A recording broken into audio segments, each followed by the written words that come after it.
the standings after 4 rounds in Norway Chess 2015. Surprising, even though Topalov basically stole the game in round 1 in the time trouble mix-up off of Carlsen. Topalov with 3.5. And right behind him is my buddy from the U.S., Carl Nakamura, who I have to say is playing pretty well.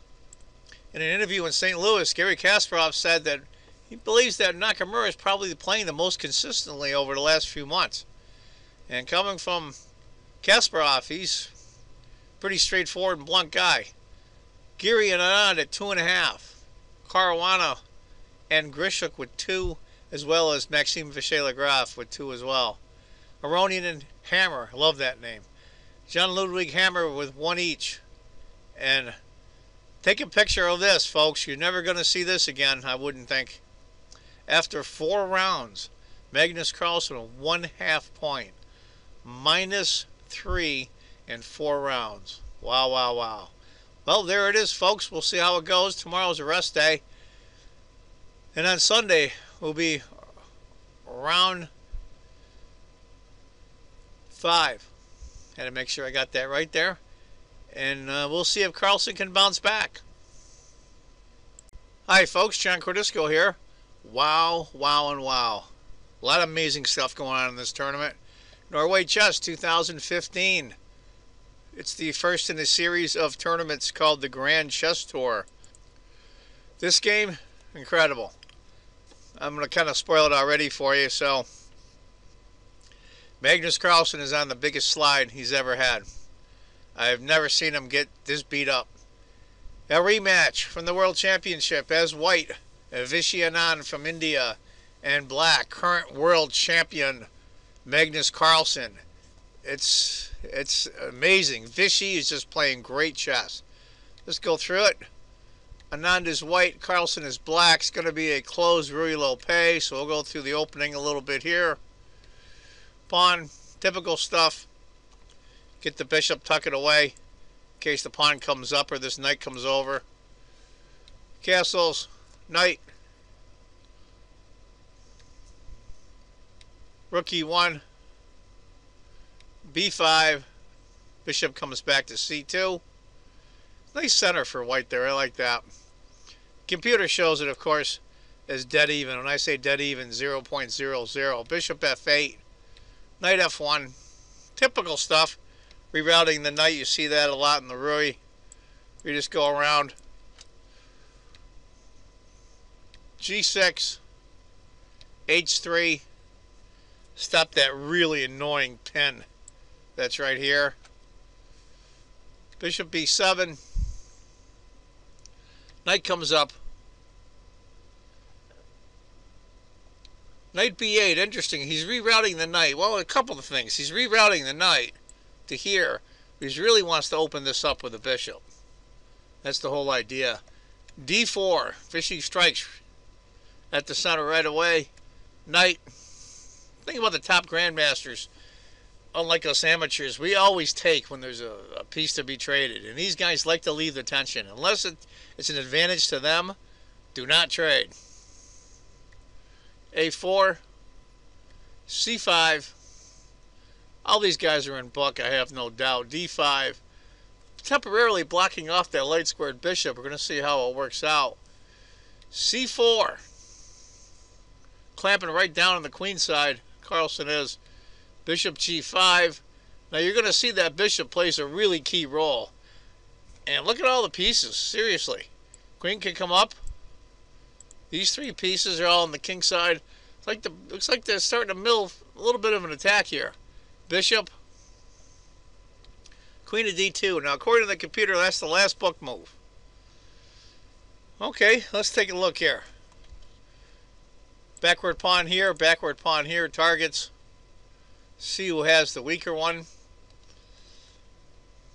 I think Vishy's backward pawn, but he's got it well protected. But one thing I don't like is the fact that this bishop, oh, that's a bad line there, sorry about that.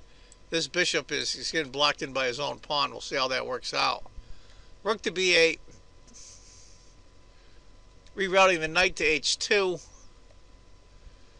Bishop c8, here he comes. He's going to bring the bishop back into play because it's just biting granite there on d5. Knight g4. Knight c5, also the computer's choice. That's a beautiful spot for that knight. Knight checks.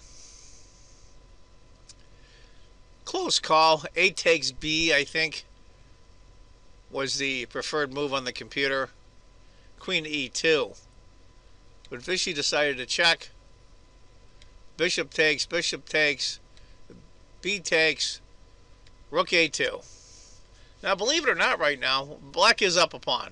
I mean, that pawn on e4 for black is unsavable, and what he'll have to do to save it isn't really worth it. It shows it at 0.00. So they're okay. a3, b takes, knight comes over. And this is a move that really surprised me. Shows that Vishy's really going for it. Computer likes queen to e3. Rook to b1, rook to d1. He decided to go f4. Now, computer didn't like that very much, but you know, when you're playing chess, emotions play a big part in how you feel. He's trying to bust open the king side. He's trying to put pressure on Magnus, and I think it's working. Now, the computer liked queen to e3 and a5 is the response. But after f4 for Vishy, he takes f4 is what the computer likes. But Magnus decided to go a5 instead. Small inaccuracy, no big deal. I like f5 to go right after, but Vishy shows some patience and goes rook to f1. Now he wants to push. f6, covering the key g5 square. f5, knight to d3, sacrificing the pawn temporarily, and Vishy didn't want to take it. He can always get that pawn later. He wants to get the queen in the action. Queen to d1. That pawn on d3 for black is doomed anyway. Rook to e7, just trying to cover squares around his king. Problem is that queen can't really do much to help for black. Rook comes over. Now he's got double up rooks. Very human move. Very human move. Computer likes queen takes d3 or king to h2. F takes g6. Very human to double up rooks. Can't blame Vishy at all. Rook to f7. Now Magnus is scrambling. Small advantage for white here, but queen finally takes the pawn. Knight to c5. And queen to f3. Look at that. Look at the power on the f-file for white. Now, this is the difference, of course, between humans and computers, as, of course, we're alive, but it's not what I meant. I meant the thinking process. Computers don't feel pressure. It's just pure calculation. And here you are. You're playing really crappy. You're on your home turf of Norway. You're basically a national hero. Norwegian television is showing the games all day. And you've been in the press all this time. You're on round 4, and so far you have 1/2 point. Granted, in round 1, he blew it with the time control mix-up that he thought he had. Your confidence is a little bit down, and it's Vishy Anand, a guy you just beat for the World Championship twice. Tough, tough, tough. Bishop a6, going to try to get the bishop in somehow. Queen to g4. Now the pressure's on. g5. Well, temporarily stops things. But Vishy just pushes on with h4. Bishop takes, just gives up the exchange. Let's go back here. h4 is the computer move, a rook to d1. Vishy was not going to undouble those rooks. So he gave up the exchange. Bishop takes, rook takes, queen d7. Now black is up the exchange. White's got a bishop and a pawn for the rook, and the computer shows a 2-point advantage. That's how strong Vishy's position is here. Pawn takes, We're very tempted. The computer likes queen takes g5. Now it likes bishop takes g5. But I think Vichy was in time trouble. He's on move 36. And his time was getting short. Didn't have time to calculate. And he does none of those things. He goes queen to h5. Which brought his advantage down quite a bit, actually. It's about a 2-point advantage. If he had played bishop takes instead, king would have to go to h8. And now that black king looks really, really in trouble. But after queen to h5, he goes to h8 anyway. And then f6. Now the computer shows a question mark on this move. Frankly, I don't think it is.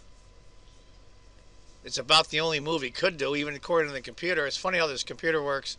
It'll give you a question mark on a move, but it shows that's the best move. That's how much trouble Magnus is in now. A very weak move is the best move. Rook to g8. I mean, look at all those pieces surrounded. Look at that knight on c5. Absolutely worthless here. Can't help, can't do anything. Bishop checks. He's got to take it. Pawn takes. Queen takes. All right, Magnus is probably breathing a little easier, but you're playing Vichy Anand. Now Vichy zooms in, of course. Knight to f5 is a beautiful spot for that knight. Queen to g6. What choice does he have? Can't drop this pawn. Queen takes. Rook takes. Knight e7.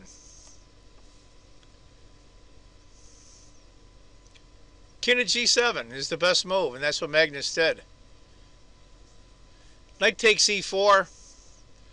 Not so good. Because after you take the rook check, rook goes to f8 check, and it's a disaster. Plays the best move.